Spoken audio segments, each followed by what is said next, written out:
What's up, y'all? It's your boy Adam back at you once again for hashtag rebound. I think it's day, I don't even know what day it is. It'll say in the title. I should have looked that up before I started talking to you guys, and I really don't want to do. Let's see here.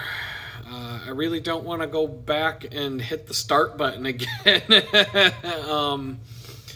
79 days on Thursday, Friday, so 81 days. 81 days of being on the rebound since I moved to Texas and took a few days off to just decompress. And so I've been really trying to put my life back together for 81 days now. Today is day 81 of trying to figure things out. And so with that, I wanted to go down the road of doing more editing and doing fancier stuff with these videos, and which I enjoy doing. And I have no problem with the extra time that takes, but I really don't have the extra time. And so I got a lot of comments from you guys after I did a video update for you on Thursday, now being Saturday. And you were all happy that I showed up. And I can relate to, there's a guy whose podcast I listen to. His name is Freeman. His website is freemantv.com. The guy is like a total hippie, he just kind of does what he wants, when he wants, and just kind of lives that life of the perpetual wanderer, or whatever you want to call it. So there's no schedule. There's no rhyme or reason to when he might put out a podcast or an episode. And I used to listen to him. I used to subscribe to his podcast way back in the day before I got arrested.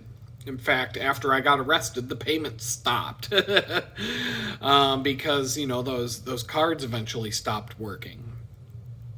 And so I really hadn't looked him up or looked up what he's been up to since I got released. And here I'm sitting in Texas. I'm looking for something to plug into while I sit and do work in front of my computer. Sometimes I like to listen to a podcast in the background. I'll put on a video, just like the video that I'm recording for you guys. I'll put on somebody else's video and just listen to them talk in the background while I'm working. And then it doesn't feel like I'm working that hard because I'm sitting back and enjoying a podcast while I do some mindless work that I don't really have to think too hard about. I just need to get it done. And so, hopefully that's what this video podcast with a face can be for some of you. And so I was checking out Freeman's website, and I could tell he hasn't done a new episode in quite a while, months. And I wasn't really thinking of subscribing again because money's really tight right now, but I wanted to maybe see if he had any new stuff out there and maybe pay for a month and listen to all of it and then stop, paying for it for another few months until he builds up some more content. But a lot of times he just puts out really old content that's years old for the members to download. And I was like, no, I'm not going to do that. I was only even remotely thinking about it if he had anything current. And it was months. And so he has more than one Twitter X profile page. And I went to one of them. And there were all these people commenting, hey, where'd you go? What happened? Are you okay? And just, all these people chiming in, thinking maybe he went to meet his maker or something bad happened to him. And chances are the dude's just taking a break, and he did a series of videos on YouTube a while back, years ago. He bought an old school bus and turned it into sort of a camper and drove this old school bus all over the country, just hanging out and going on an adventure. And, he does stuff like that. And so he may have just disappeared for a time. And so, but there were all these people checking in. And as I was reading all of these people checking in to see what happened to the guy, I start thinking to myself, yeah, I'm sure people are chiming in on my YouTube page right now wondering what the hell happened to me. Because it had been over a month since I put an update out. And like I said, I planned on, and I started working on my next update right after the election. The election was on Tuesday, I think it was the 5th of November, and I was recording stuff that weekend. I believe it was Sunday, and I had taken notes. I had put a little bit of structure together of what I was going to talk about, and took some pretty good notes, and gathered a bunch of video clips, music, and all kinds of stuff to mix together into a cool video. And 15 minutes into recording what would have probably been about an hour's worth of recording, my face just turned white, pale white, and I was about to throw up right in front of the camera, and I had to turn it off and walk away from the table and go lay down, and I was sick for 3 days. And after that happened, I just lost the momentum. And I got more behind than I already was, because I had 3 days off from the bakery job, 3 days in a row. And so my goal was shoot this video, do a quick edit. I had everything in place. It probably would have taken me the entire day to put a video together. And you might hear the heater. We're running heat in Texas today. It's a little bit chilly outside. But I didn't wear gloves. It was 47 degrees. This morning when I rode my bicycle into the bakery, it was 45 degrees. When I came home, it was 47 degrees, and it had rained a little bit. Still not cold enough for me. I wore gloves one time, full finger gloves. I wore one time on a bike ride to work, but when I came home, it was 77 degrees out. So it was 32 when I went in, 77 when I came home. So the weather down here, I've been asking around, is this what Texas winter? Are we in it now? Is this it? Is this what to expect? That's pretty much it. Lots of days in the 70s coming up. And every now and then there's going to be a day that's 30, and it might even dip down to 20. I've heard that in the last 2 years it snowed once or twice. And it was like a 1/4 inch of accumulation.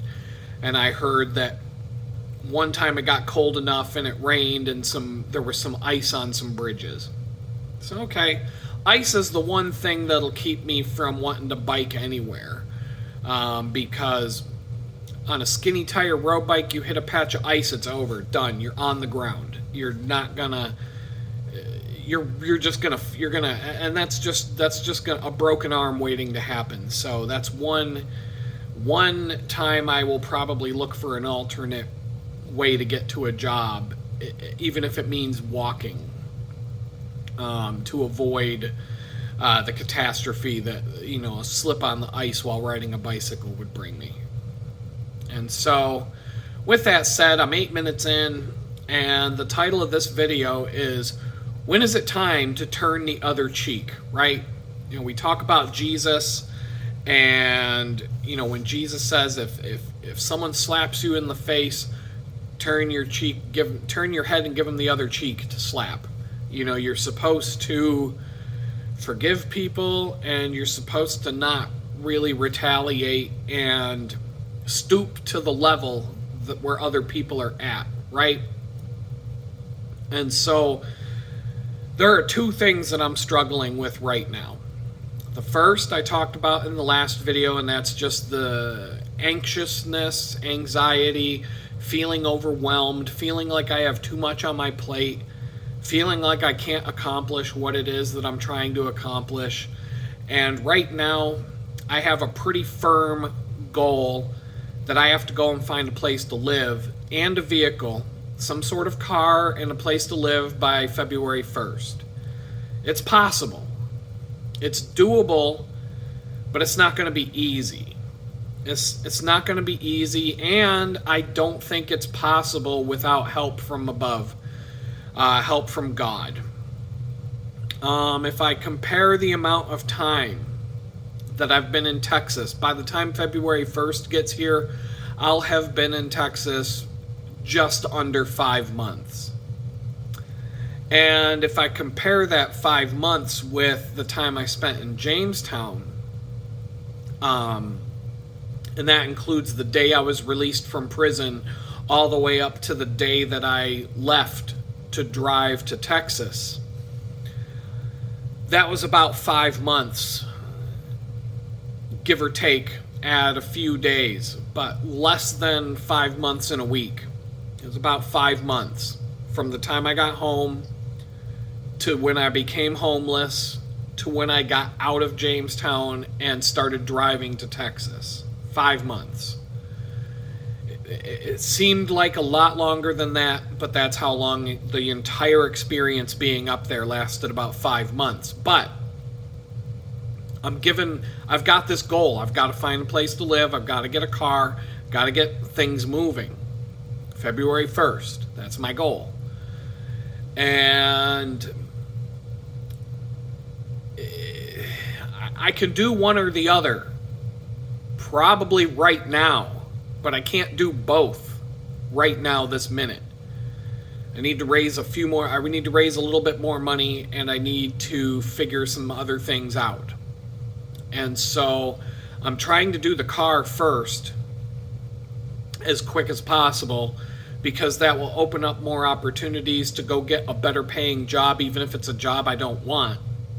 It gives me a lot more range to be able to travel and go find a job somewhere that pays more, that gives me better hours, etc., etc. Whatever it takes. And it gives me the opportunity to go look for places to live by traveling farther, and when I need to travel, not when I can borrow a car or a vehicle. So that's where I'm at, and it's a little overwhelming, but when I look at the 5 months that I was in Jamestown, New York, total, from the day I was released from prison till the day I left, things didn't really come together until 2, maybe 3 weeks at the most before I left. 3 weeks before I left to come to Texas, I was still homeless, still had no idea how things were going to shake out, didn't know whether or not I was approved to go to Texas. I didn't know how I was going to get there if I was. I didn't know. I didn't have the money. I didn't have a job. I didn't have anything. I didn't have anything going for me. And then out of the sky, clients. I found clients, I found money, I found income. Everything just fell into place 2-3 weeks at the most. But really the last 2 weeks before moving to Texas, everything just fell into place out of nowhere. And so this is a pretty firm deadline that I need to meet to get my own place and a car. And I need, my friends want their house back, and, it's been a while, and, everybody's been really generous and helpful and everything, but it's just time. And this was not unplanned. This wasn't like unexpected. This was just, we had to come up with a day. And instead of, figure it out. Well, now there's a goal. I'm trying to figure it out by a certain date. And I have help. I still have support around me here, and that's really good. So I'm not doing it on my own, but most of it I have to do on my own. And this, duh. And so that's really kind of, it's been stressing me out for at least a few weeks now. Ever since I got sick, the weekend after the election. Being sick for 3 days, when I came out of that, the anxiety was ratcheted up a lot more than it was before I got sick. And it's been like that since, because I'm just feeling pressed for time. But I can look back at this experience in Jamestown where I was floundering like a fish out of water, flopping around in a boat, trying to figure things out, and nothing fell into place. For 4.5 months, I'm floundering around trying to figure things out, and nothing's going right, and nothing's working out, and I'm scared, and I don't know how this is going to go, and everything's up in the air. And then 2 weeks before, 4.5 months, boom, 2 weeks later, I'm in Texas. I have a job. I have money in my pocket. I have all these things going for me that didn't exist 2 weeks ago, and it happened that fast. And so when it comes to this new challenge, I don't really expect it's going to go any different. I don't expect it to be easy, and I don't expect it to just fall into place magically. I mean, it could. God has a way of making things happen like that when they need to happen. But for me to sit and worry about it too much is not going to help me. It's actually going to hurt me. It's going to paralyze me to keep me from doing the things that need to get done in order for this to happen. And so that's on my mind. And the second problem that I'm dealing with is this, when is it time to turn the other cheek, and when is it time to just let go and forgive people, right? And so it really kind of came to a head. This whole thing has been on my mind since a week or so after the election. And I was going to do a video about it. And it was going to start one way and go another way about halfway through the video. And I was going to talk about a lot of different things. And I'm still, a lot of those things I'm going to talk about in this video and the next video. But I had to change the way I'm doing this. And so it's Saturday. I just got out of the part-time job. I rode my bicycle home, and my friend was like, I'm going to take my daughter out ice skating for a bit. You'll have the house to yourself for a while. And a couple hours, out of nowhere, unexpected. And so that's the kind of pact I made with myself to keep this video channel going, at least for the next couple of months while I'm figuring out my next moves. That whenever I have the house to myself, whenever I have a couple minutes, however long it is, I'm just going to pull the camera out, put it in front of me, and just go with whatever I have to go with at the time. And so, I'm doing it Jamestown style, horizontal with the camera on a tripod instead of sitting on a park bench at 6 in the morning.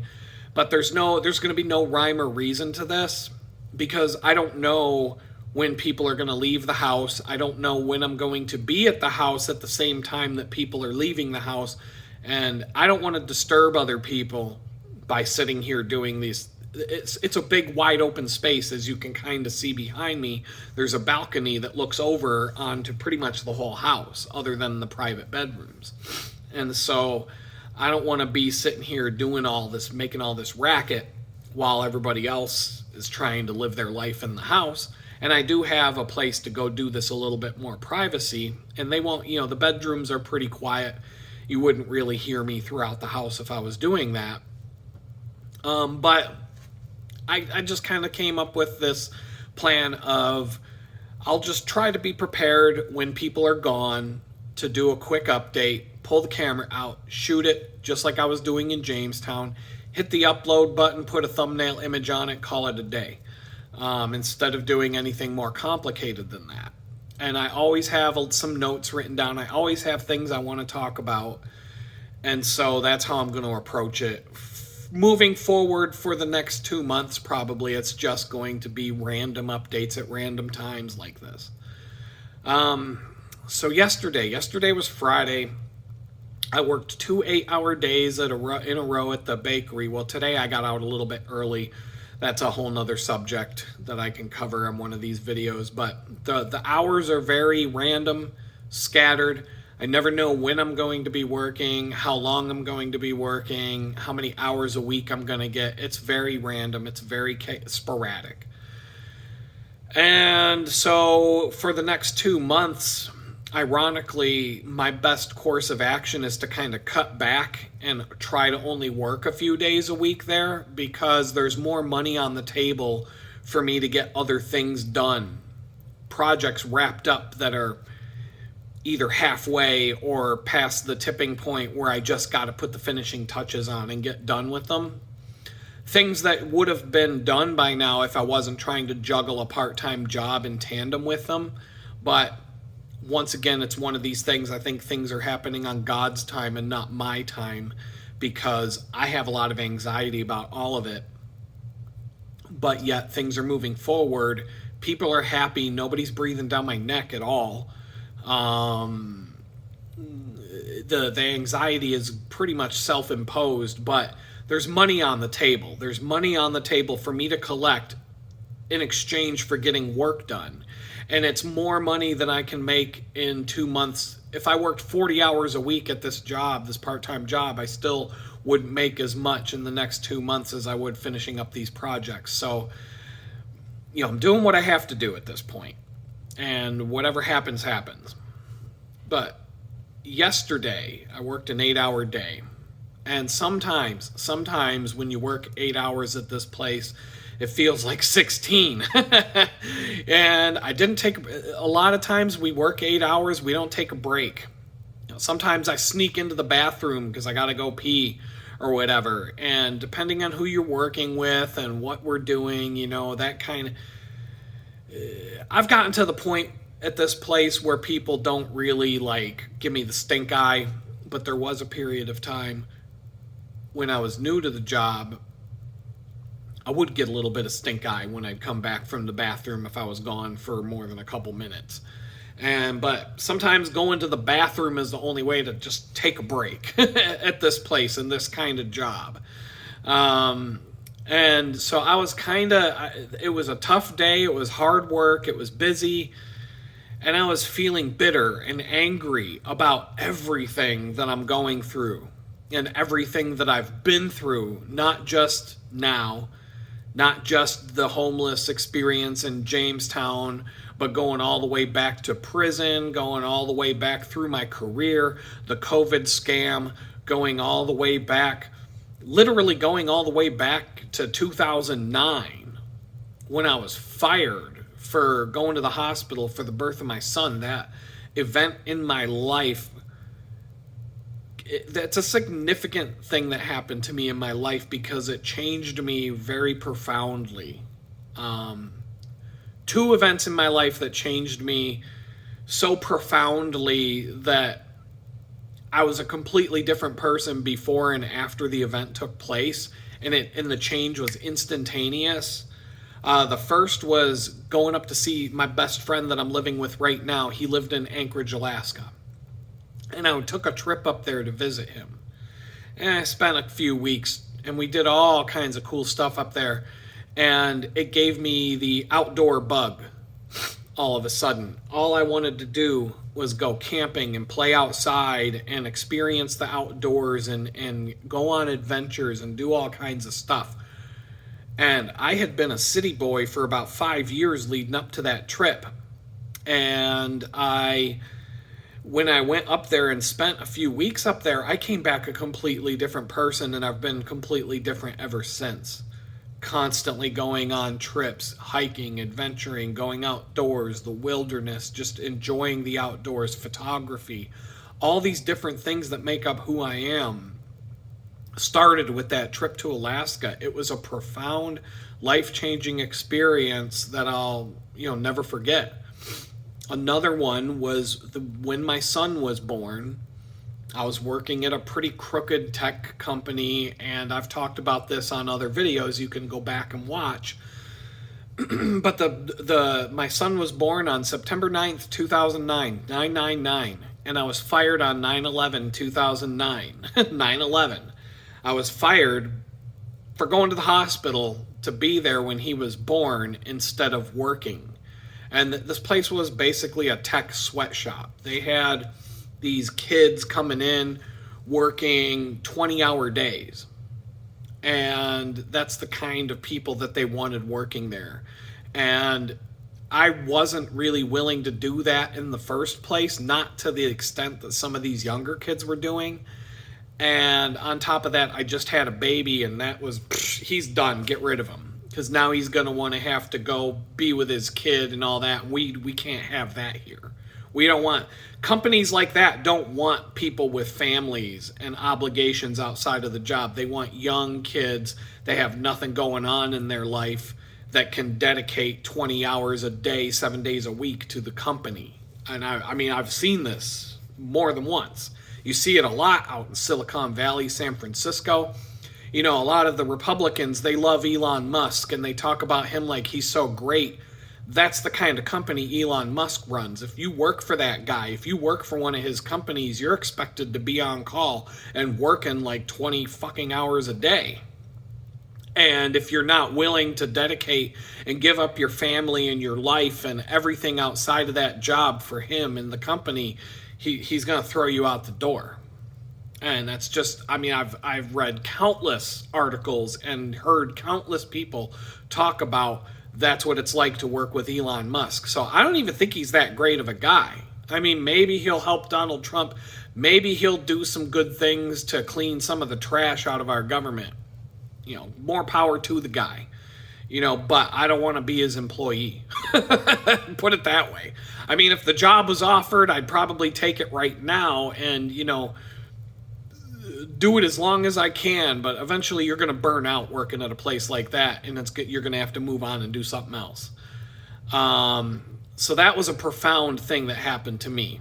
I got fired for going to the hospital for the birth of my son, and it changed me so radically when it comes to my career and the things I'm willing to put up with and the way I acted and the way I approached my entire career and everything with it was completely different before that event and completely different after that event. It was like night and day.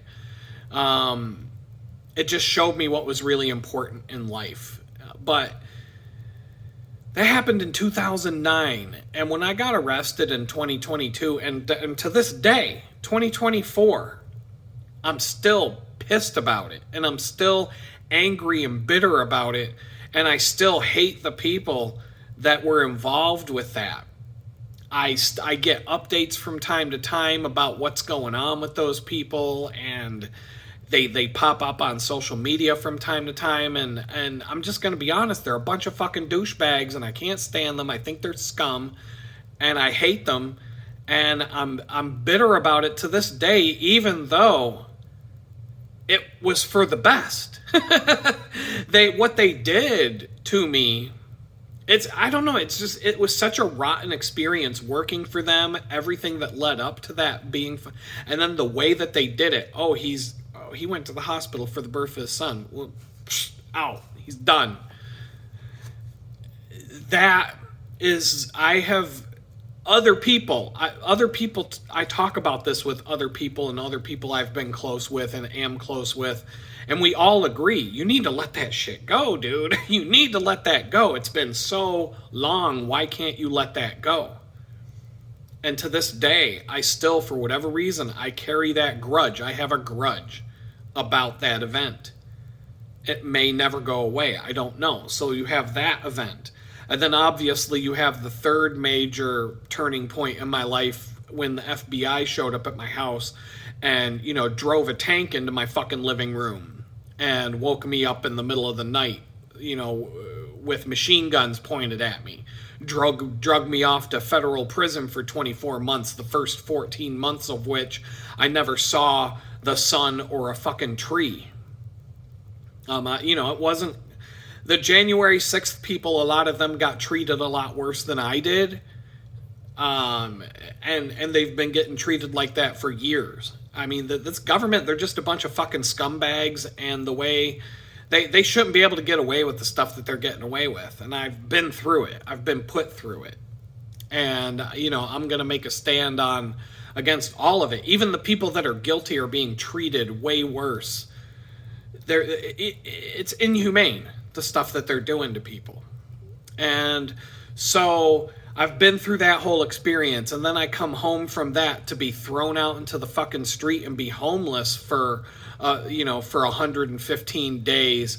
And then I find my way down here in Texas with a couple of friends who've been very generous and kind enough to let me have a place to stay and figure out what to do from there. And there's just bitterness. There's bitterness. And so that experience has been another profoundly life-changing event where I'm a completely different person now than I was going into it.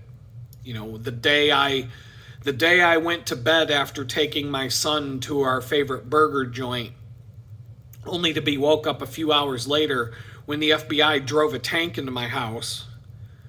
I was a completely different person than I am today.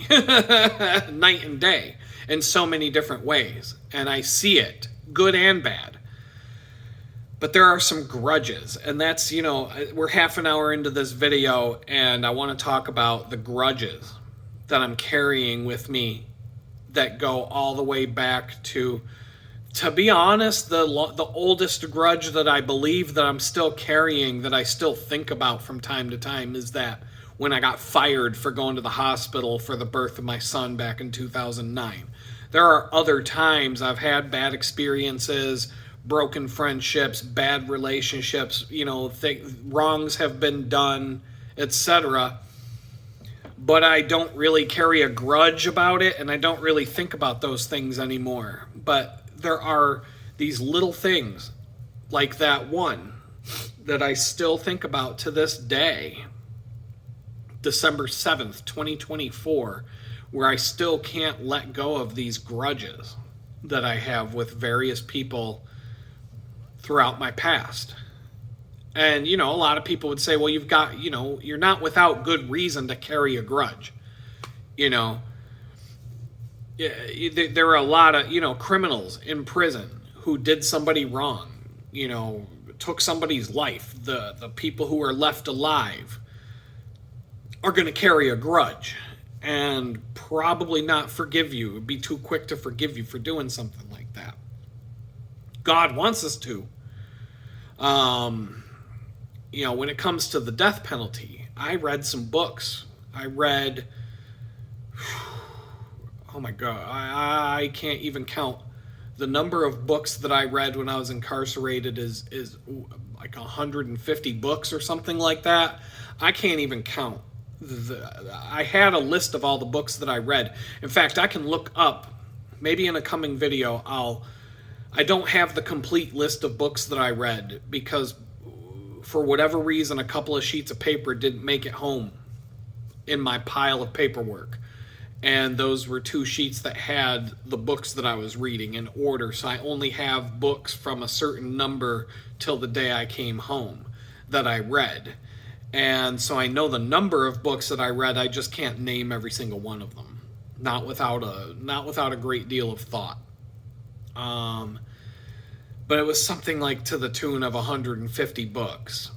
And so in some of those books were books about the death penalty and about how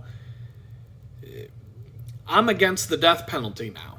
I used to be for the death penalty. I used to think it was fine to put a murderer to death.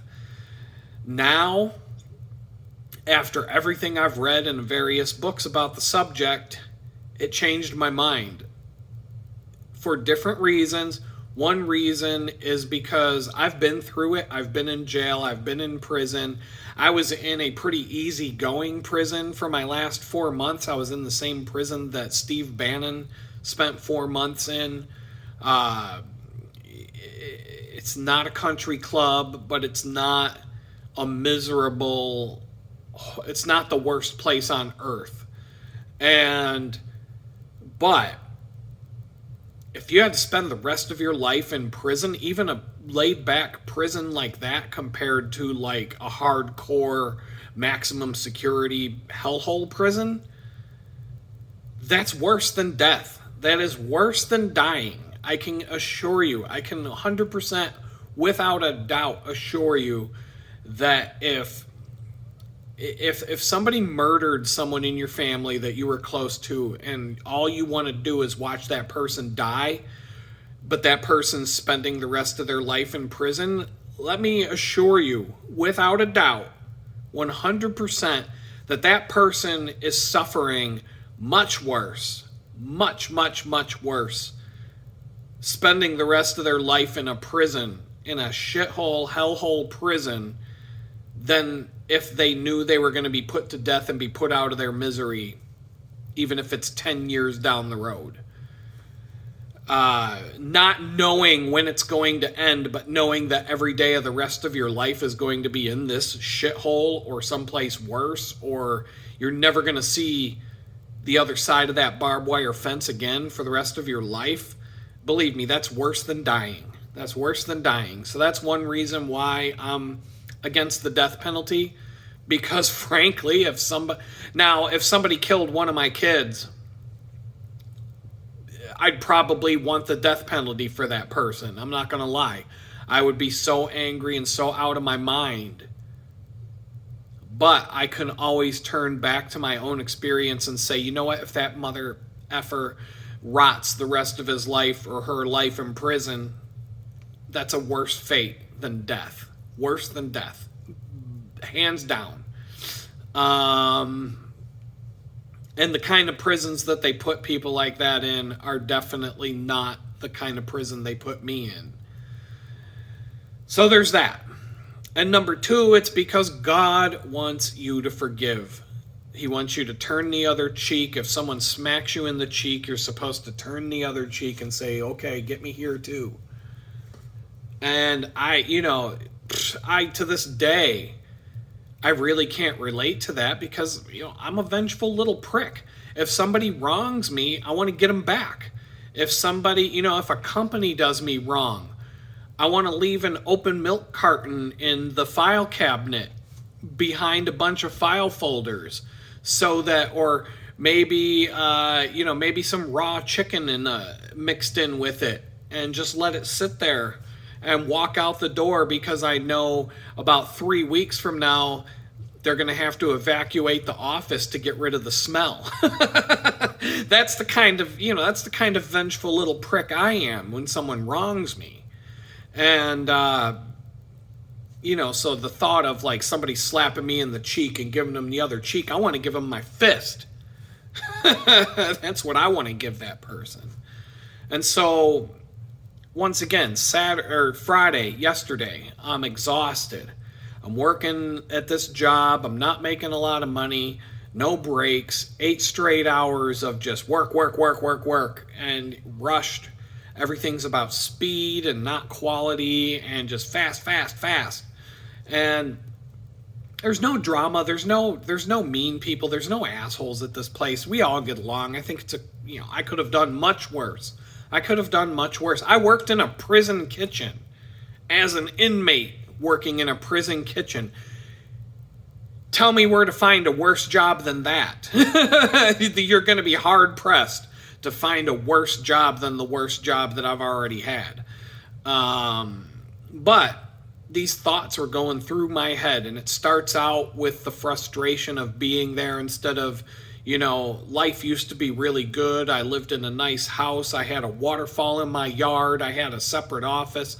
I worked from home. I made good money. I had all these things. I had my kids. I had all these things going for me, and all that's gone. And now I'm struggling to work a bare minimum wage job that I can't even get full-time hours at, just so I can afford to put some groceries on the table and pay for the expenses that I'm incurring while I'm living rent-free with my friends. And I'm barely, it's barely good enough for that.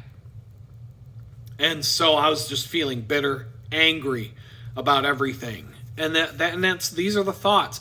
It started out with the thoughts of the frustrations that I'm going through right in that minute. But it keeps spinning around and going down this rabbit hole of dark thoughts until I'm back in Jamestown, and I'm bitter and angry at the person that threw me out in the street to be homeless. And then I've got another list of 10 or 15 people that I'm holding a grudge against right now, and I could name every single one of them and why. And just going through all of these people and all of these things and specific people. And then I'm having a grudge against the Democrats and the liberals and all the people that basically ruined our lives starting in 2020 and turned all of our lives into a living hell, whether we wanted it or not. I have a lot of animosity and bitterness towards those people and the people I don't even really know. And just as a group of people that I can't stand and will probably be full of hate towards for the rest of my life, as far as I know. And so that was all going through my head, just swirling and swirling and swirling. And I had to be like, okay, stop, God, Jesus, please step in and help me with this, because I can't make this stop on my own. Like, I'm fully willing to admit that this is all there and this is all part of who I am, and it's not something I can stop doing on my own. I'm powerless to stop on my own. I need God to step in and intervene and help me through this so that I can be the person that he wants me to be and not be full of all this bitterness and anger and hatred towards specific people from my past, people I've actually known, going and then branching out to people I don't even know. I just know who they voted for and I hate them just for that. And so something keeps happening over and over, and this started happening in Jamestown. And so I'm riding my bicycle back home, what I'm calling home right now, from the bakery job yesterday. And this car pulls right out in front of me at a red light. Very distinct car, very recognizable car, the exact same model and car of the person who threw me out into the street to be homeless in Jamestown. And this happens in Jamestown. This was happening so many times per day. I used to own a Mini Cooper, a pickup truck, and a Jeep Wrangler. And when you own a Jeep Wrangler, a two-door Jeep Wrangler, or any Jeep Wrangler, any vehicle that you own, whatever car or truck that you own, when you're driving around, you automatically notice all the other people around you driving the same vehicle. You just see all the other vehicles. It could be a Honda Civic, and all of a sudden, every time a Honda Civic goes by, you recognize it, you notice it. Oh, there's a Honda Civic. It could be the most bland a Toyota Camry, but you see them everywhere. Once you own one and you're driving one yourself, you see them all over the place. You notice them. When you drive a Jeep Wrangler and you're driving around, everybody else that you encounter who drives a Jeep Wrangler are waving to you, and you have to wave back. It's the Jeep wave. It's the thing you do. Because you're cool. You're in the cool kids club. They're in the cool kids club, and you're obviously on the same level. So you wave to each other as you're driving by, and that's what we do. And, but this freaking car, okay, I see Jeeps to this day everywhere I go, especially here in Texas. They love their Jeeps down here. And I would like to have another one someday, and I see them all over the place. But when I was in Jamestown, this freaking car, the exact same model and color of the car that this person drove, I was seeing this like 25 times a day, sometimes more. And always with strange, weird coincidences, and just, it was just way beyond that, way beyond the experience of seeing other people driving the car that you also happen to own. This was like on a whole nother level, to the point where I just couldn't ignore it. Because, I mean, in a town that small, to see this car 25 times in a day, what the F is going on? And so I started to get this thought in my head that whenever I see this car, this particular car, it's like God is sending me a signal subliminally, or like through the universe, the way he talks to us. When I see this car now, it automatically triggers this thought of, I have to forgive the person that put me in that place, that threw me out into the street, that made me suffer like that. You know, I can accept the blame for my part in all of that caused that to happen. But I wasn't alone in that. And so it's like a reminder when I see this car to ask God to help me forgive this person specifically. And it branches out into other things and other forgiveness and other, people that I have to forgive that I'm not ready to yet. And it's not a reminder to do it. It's a reminder to ask God to help me do it. Like, there's a difference there. I can't do it on my own. And so yesterday, I'm on my way home from the bakery job where I'm fuming and just going through this all day long. And I'm tamping it down and it's coming back, and I'm putting it back down, and it's coming back up, and I'm putting it back down, it's coming back up. And I have this boom box on my bicycle. I've got a pretty loud bicycle speaker system now because the traffic is so loud around me that I want to still be able to hear the music. Well, I was riding home and the music cut out, and I didn't want to fiddle with the speakers. I didn't want to figure out what was going on. So I'm just like, silence is golden right now. I just started asking God. I'm like, God, can you help me with this situation, with this anger that I'm carrying, this animosity, this bitterness, this hatred, this unforgiveness, all of it. Can you help me with that? And I get to the next traffic light and I stop. Boom, that car pulls out right in front of me. The same exact model, same color, the exact same car pulls right out in front of me right after I asked God about that. And I'm like, okay, I felt like that's a sign from you that you're listening to me and that we're having this conversation right now and that you're hearing me. You're with me on this. And I don't see that many car. I don't see that car. It's a very popular car up in that part of New York, mainly because of the weather that they get up there. It's a good car for the crappy weather. And down here in Texas, I don't see them at all. I see them like once every 4 weeks. But the fact that one just pulled right out in front of me at the traffic light right after I'd had that little conversation with the Lord, and then I come to a red light and I decide not to run the light because, I want to roll the dice on that. Boom, the car pulls out right out in front of me. Boom, right there. And so I get back to the house. I'm exhausted and I take a nap. And I shouldn't have done that because now I'm awake and I got to go back and do another 8 hours today. And I'm like, oh, I shouldn't have done that because now I'm going to be up for a while and I'm not going to get enough sleep. But I sat in front of the TV up here in the loft where I'm sitting right now. There's a TV over on the other side of the room and a couch that you can see in the background. And I started watching The Chosen again, that show about Jesus and his followers, the modern, well-filmed, well-acted show that it is. And here I'd been having this whole day struggling with this concept of forgiveness.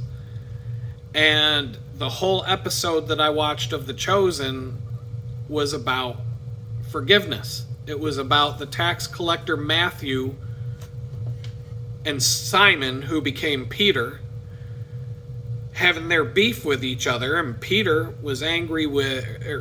Simon was angry with Matthew the tax collector, because not just because he betrayed his own people, but because Matthew the tax collector had done personal things to Simon. He almost got Simon arrested by Rome, to where he would have been thrown in prison, and who knows what from there, and leaving his wife to fend for herself and possibly die because back then survival was not as easy to say the least. And and he was bitter and angry about that. And Matthew the tax collector he wanted Simon to forgive him because Peter/Simon had been treating him like garbage the whole time that they'd been in this entourage with Jesus. And he treats Matthew like an outcast, and he's always belittling him, and he's always just, F you, pretty much has that kind of attitude. And so Matthew goes and asks Jesus, why did you elevate Simon above the rest of us when you renamed him Peter, which stands for the rock on which my church will be built? Why, when he still holds a grudge against me and he still treats me like garbage? And Jesus kind of looks at Matthew and he's like, said, I don't condone that. And he Simon's got his own, he's like, I've got my beef with Simon over that. I don't want him doing that. But you need to look at yourself and look at all the stuff that you did to him. And aren't you sorry? And aren't you repentant about the things that you did to him that caused him to be so angry with you? And Matthew kind of had to sit back and go, okay, yeah, he kind of got that realization, like, yeah, you're right, Jesus. I did just as much, I did enough to deserve the backlash that I got. And I've never gone and apologized to Simon for all the things I did to him. And so later on in the episode, Matthew goes up to Simon, who's now Peter, and says, he's sorry. And Peter's kind of like, yeah, F you, and walks away.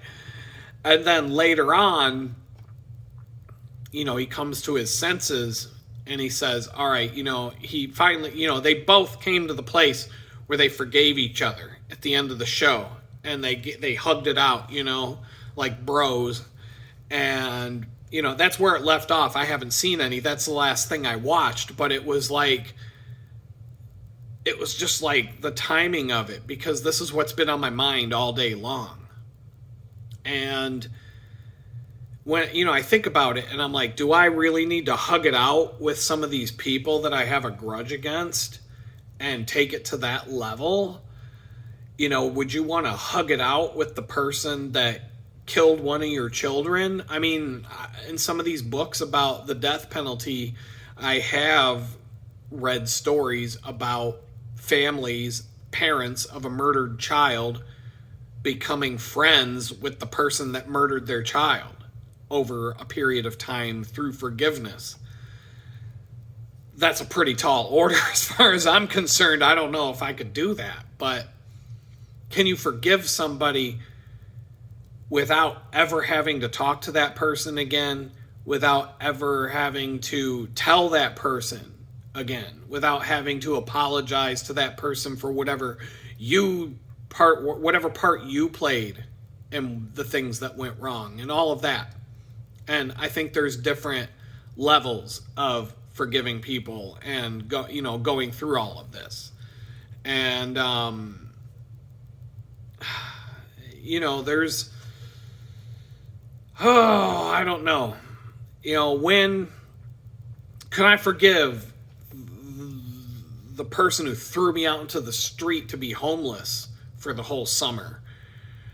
I don't know. I don't know. I wanted to, but I'm not there. I'm not there. And kind of like Matthew went to Simon and apologized for all the things that he did wrong to Simon.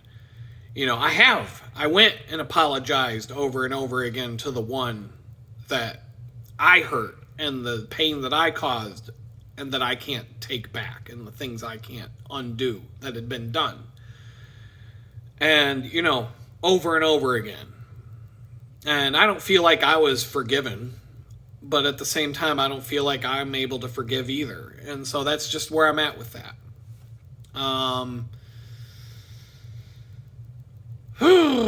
Yeah, so there was over the last month, this is something that's been on my mind, and I've collected all kinds of things to say about it. And a lot of the daily devotionals that I read talk about this. And I think I'm going to spend another hour-long video talking about the same subject. Because this is a deep topic and there's a lot of stuff to say about it. And I haven't really even scratched the surface of the notes that I've written down about this. And while I was in prison, I was doing a deep, deep study about this topic in the Bible. And I have pages and pages and pages and pages and pages of handwritten notes to pour through to talk about this topic and, just how it relates to me, and not just the one that I'm talking about in the last few minutes. But like I said, I have a list of specific people that I have a grudge with. And, on November 20th, I was reading In Touch, the Dr. Charles Stanley daily devotional, and on their website. And I'm just going to read it to you because I thought it was very relevant, and it's right in line with what I'm talking about. And it said, after teaching his followers to pray, Jesus gave a warning about allowing unforgiveness to reside in the heart. He said that those who refuse to forgive others won't be forgiven by the Father. Be careful not to misunderstand Jesus' meaning here. We don't lose our salvation when we refuse to pardon others. So he's not saying that you're going to go to hell if you don't forgive other people. But rather, we break fellowship with God because an unrepentant attitude interferes with regular confession and that whole turning away from sin. If you're really following God and you're trying to get close to God, you should be turning away from the things that he doesn't want you to do. And so forgiveness is an act of the will more than an act of the heart. It is. It's something you have to, I have to willfully do this. And this is why I have to keep coming back to when these thoughts, these things that I can't control, start bubbling up inside of me. This hatred, this bitterness, this going down the rabbit hole of everybody who ever wronged me that I can't let go of to this day for whatever reason. And it's not everybody who ever wronged me. It's specific people and specific things that I just, for whatever reason, I've clung to and I can't let go. The willfulness part is saying, hey, God, I can't do this. I can't fix this. I can't pull this. There are people in my past that I've completely forgiven, moved on past, don't even think about anymore, who have wronged me in pretty serious ways. For some reason, I was able to get past all of that, and I don't even think about it anymore. But then there's these other ones that stick. And the ones that stick, I don't know why. I don't understand. Some of them don't make any sense. Not, especially when you consider the length of time that has gone past. But I guess, when someone puts you through a pretty traumatic experience that is trauma, it's hard to let go of that. And I'm not speaking, honestly, I'm not even speaking about the trauma of becoming homeless and being thrown into a town, a crazy-ass dysfunctional town like Jamestown, New York, to wander around the streets all summer wondering what the hell you're going to do. I'm going back in time farther than that. So this says, forgiveness is an act of the will more than an act of the heart. We don't often feel like showing mercy to someone who's wronged us. But that's exactly what we're called to do. And so a resentful spirit grows into a terrible burden. I'm carrying this garbage around with me. It's in a backpack. It's on my shoulders. I'm carrying this baggage around. That's why we call it baggage. We're carrying it around like it's a freaking backpack. Like it's a suitcase that I got to carry with me everywhere I go, and it weighs 100 pounds. And everywhere I go, I got this thing, or it's on my shoulders, and it's got me all hunched over, and I can't, I'm carrying this thing with me everywhere I go, and the only person it's harming is me. Like none of these people that I'm angry with, or resentful towards, or have a beef with, or a grudge with, none of them give a flying fuck about me at all. Like I am not someone who comes into their thoughts on any given day. Maybe they were checking out my homeless YouTube channel so that they could go, ha ha, look at him. But that's about it. I'm hurting me by carrying around all this crap all the time. And so, like it says, a resentful spirit grows into a terrible burden. And the Lord knows that forgiveness is best, even when it's difficult. Claim the divine mercy he offers and ask him to enable you to lay aside anger and resentment. And that's exactly what I've been doing, and that's exactly what I was doing on Saturday. And it was almost like God was answering me, saying, look, I hear you. I've got you. I'm going to help you get through this. And I can say that when I do that, and when I ask him, and when I reach out, and I have this conversation with him, instead of just being angry all day and clenching my fists and going down that rabbit hole and just thinking about all the things that everybody did to me and all this and that, when I ask him to help me with it, I feel it leave. I feel it dwindle. I feel it go down a notch. It comes back. It goes. It comes back. It goes. But he helps me with it. And so, in a way that if I wasn't asking God for help with this, it would just grow and grow and grow and grow, and it wouldn't really subside. And the bitterness, it would be, I would become more and more bitter and angry over time.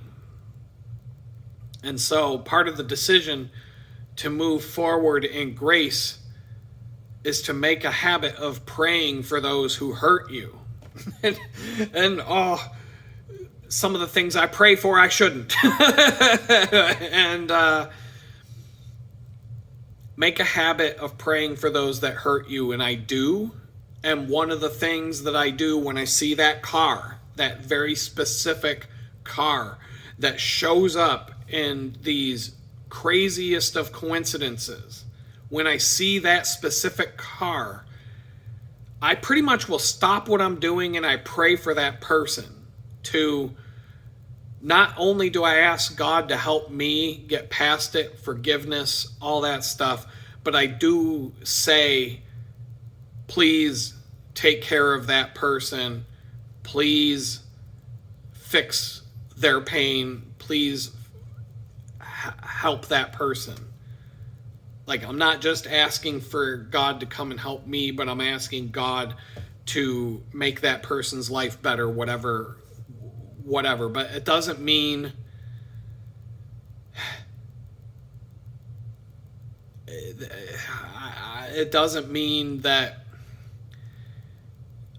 I ever want to talk to that person again or see that person again.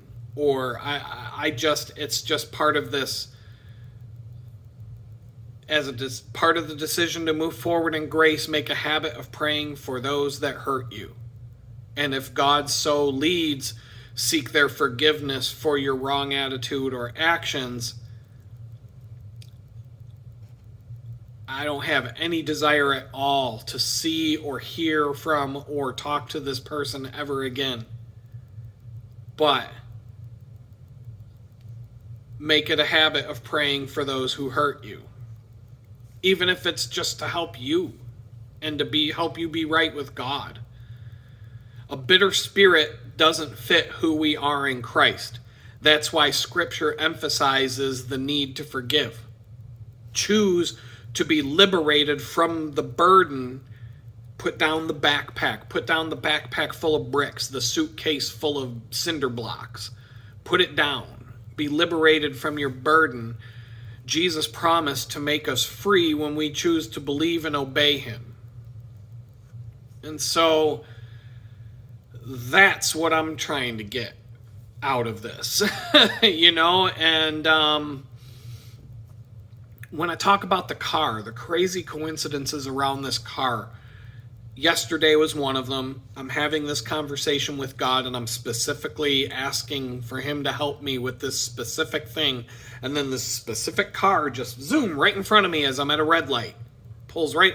In fact, if I had ran the red light, if I had just decided I was going to blast through the red light without stopping, I would have slammed right into the driver's side door of the car. And but I don't, I'm very caught. You might see some of the helmet cam video where I'm going through a red light or whatever, but I am making sure 100% that there is nothing I'm going to hit. If I'm going to go through a red light, I have looked both ways. You'll see it in the helmet cam video. I look this way, then that way, then this way, then that way, then this way, then that way, maybe 6 or 7 times before I even think about, okay, it's safe to go. Because sometimes it is. And that's one of the fun things about riding a bicycle. You can do stuff like that. And so another crazy time about that car and a coincidence around it, and I'm going to talk about this some more because it's kind of like a synchronicity thing. I'll probably bring it up again in the next video, and I'll mention that it's in this video the next time I do a video, but I'm over an hour right now, and I want to wrap this up so I can upload it for you guys to watch, make the thumbnail and all that stuff. I rented a minivan to drive down to Texas, and so this is like the start of my adventure. It was a hybrid minivan. I'm hitting the start button in the vehicle. I didn't think the vehicle was starting. I thought something was wrong with it. I'm like, what's going on? I'm hitting the start button and I'm seeing nothing. No sound, nothing. The vehicle, I just kept turning the vehicle on and off, on and off, on and off, before I finally realized, oh, the vehicle's actually on and I can hit the gas pedal and go. I was about to get out of the vehicle and say, it's not starting, something's wrong. Because I've never driven a hybrid before. And so it starts out in electric mode before the engine kicks in. And even when the engine kicks in, you don't even really notice it. So I was there for 5-10 minutes trying to figure this thing out. And I go to the end of the parking lot. And I pull out to make a right. Directly across the street from me is another parking lot to another business. And what comes pulling out of that parking lot but this exact same car, the same model car as the car I've been seeing 25 times a day in Jamestown, the car that's owned by the person who threw me out into the street that I'm seeing over and over and over again. This car pulls out right in front of me at the exact same time that I pull out of the parking lot with this minivan to drive down to Texas. And I thought, wow, that was kind of coincidental, the timing of that, especially considering that, I sat in this parking lot for 10 minutes fumbling around with the vehicle trying to get it started. And then I drive a quarter mile down the road from the rental place where I picked up the van. I make a quick right, and then I had to make another quick left to get on the main road that was going to put me on my way. Like, I'm going to make this left turn, and I'm going to drive for probably 2 hours before I make another left-hand turn to go south towards Pittsburgh. This is like 3/4 of a mile down the road from where I just saw this vehicle, this exact vehicle. And I'm waiting to make the left turn. Same exact freaking car again, same exact color, same exact year, same exact model, the same exact car once again, right in front of me, drives right in front of me. So now this is twice in less than 4 minutes as I pull out of the parking lot to go on my adventure and go on my drive to Texas from Jamestown. I'm escaping Western New York and I'm getting to Texas, and this is the first 4 minutes of my adventure and I see this car twice. Like, what's up with that? Not just the same car, but the same model year, the same exact color, the same exact body style, the same exact car, and saw it twice. Not just once, but twice in a span of 4 minutes as I'm just starting out on my road trip to Texas.